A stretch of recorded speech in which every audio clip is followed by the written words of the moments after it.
こんにちは。考察大好きネクスティのリサです。今回はスターライトのミュージックビデオを考察していきたいと思います。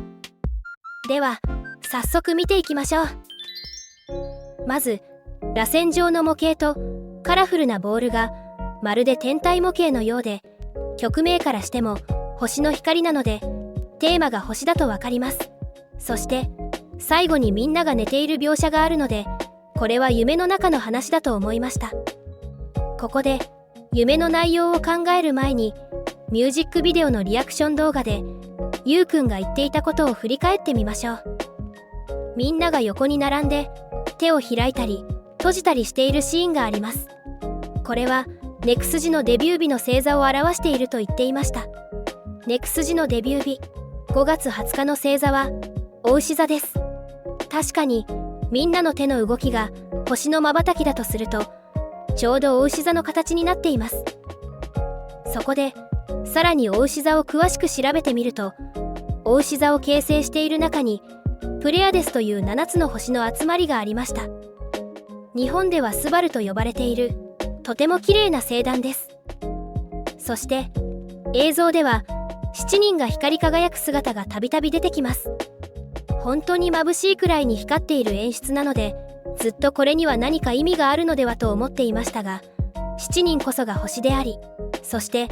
この星こそがプレアデスではないかなと思いました。プレアデスはぼーっと霞んで見える星団で、これは映像のもやがかかったような描写がプレアデスであることと同時に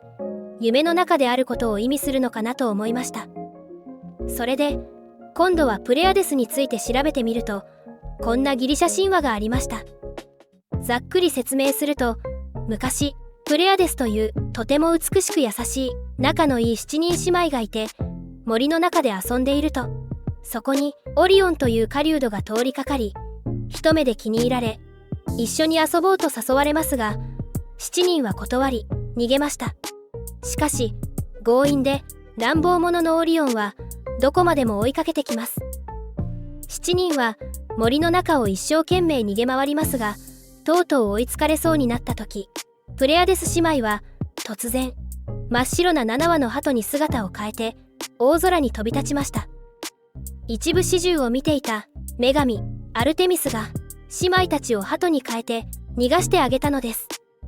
鳩になったプレアデス姉妹は空高く飛んでいき、そしてそのまま星になってしまいました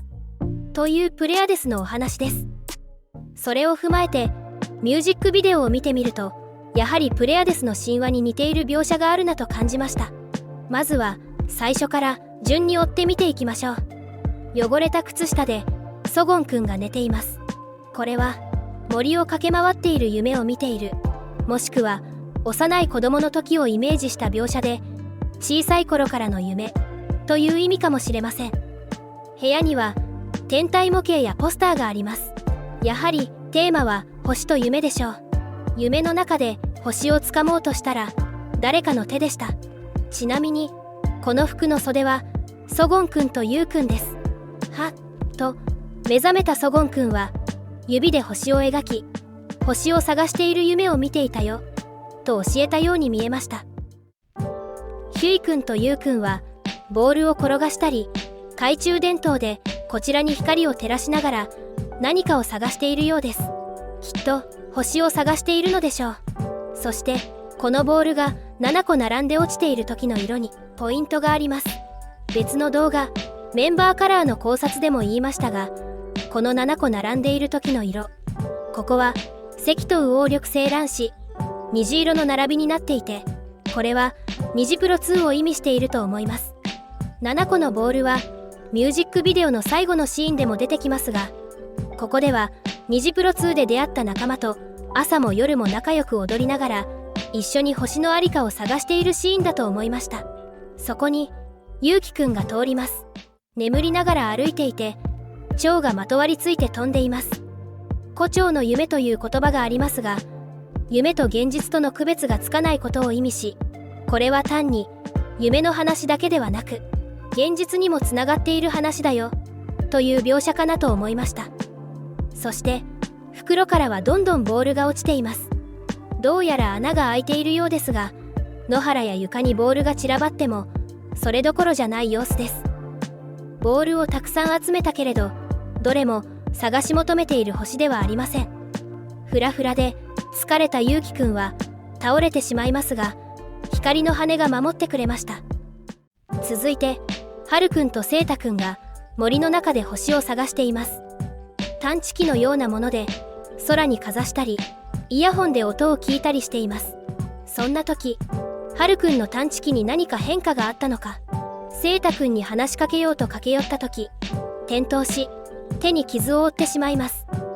せいたくんの探知機ははるくんに反応して光っています。せいたくんがその傷にふーっと息を吹きかけると、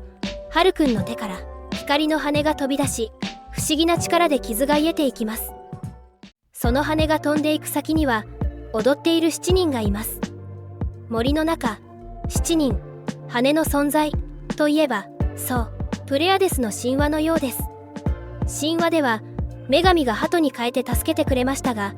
この夢の中の羽はどんな意味があるのか考えてみました。はるくんが転倒した時とゆうきくんが羽に包まれたシーンがリンクしていたことから、この光の羽は同じで、どんな時も受け止めてくれる存在、守ってくれる存在がいることを意味していると思いました。そしてそれは7人の仲間がいること、一人じゃないということを意味しているのかなと思いました。続いてともやくん、虫眼鏡で星を探しているようです。石を見ても星の手がかりは見つかりませんでしたが、小さな植木鉢の枯れた花を見ると、なんと花が咲いて見えます。命が吹き込まれるように生きる力がそこにあります。その花の先でみんなが踊っています。丸いスポットライトは虫眼鏡を表しているように見えますが、ともやくんにはそれは見えていないようです。しかし花の生命力が探し求めている星の手がかりになりそうで、ともやくんはなんだか嬉しそうです。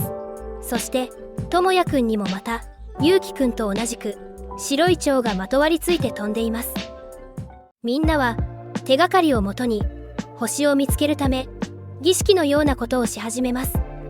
光り輝いた7人が草花の周りを回るとき、虹色に並んだボールも円を描いています。これは7人が虹プロ2で生まれたネクスジであることを意味し、そしてその7人が木や草花を囲んで指で星を描くと、植木鉢の枯れた花が青く咲きました。植木鉢の周りには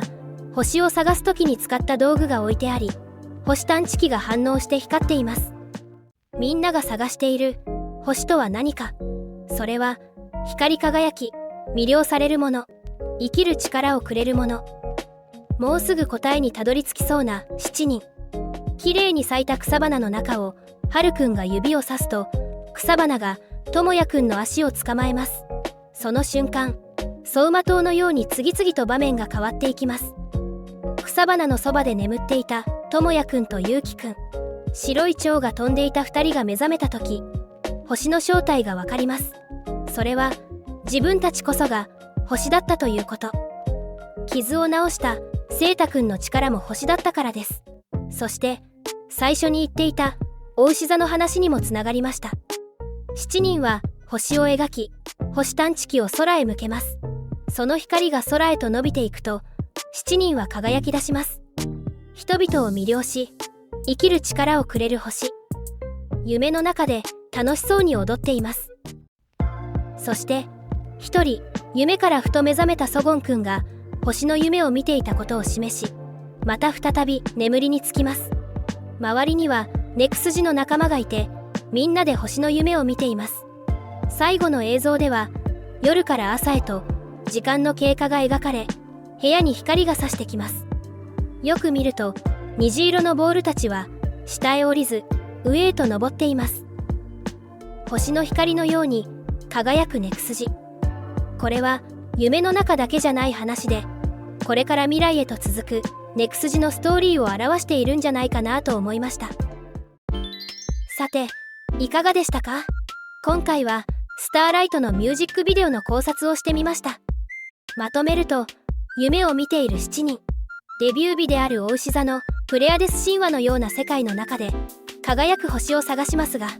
実は自分たちこそが星だったという夢でした。人々を魅了し、生きる力をくれる星。目覚めた現実の世界でも星の光のように、これからネクスジとして輝いていってくれることでしょう。とても幻想的で素敵なミュージックビデオだったなぁと思いました。これからもネクスジの気になることがあったら考察していきたいと思います。よかったらチャンネル登録をしてまた見に来てくれると嬉しいです。それでは See you next time!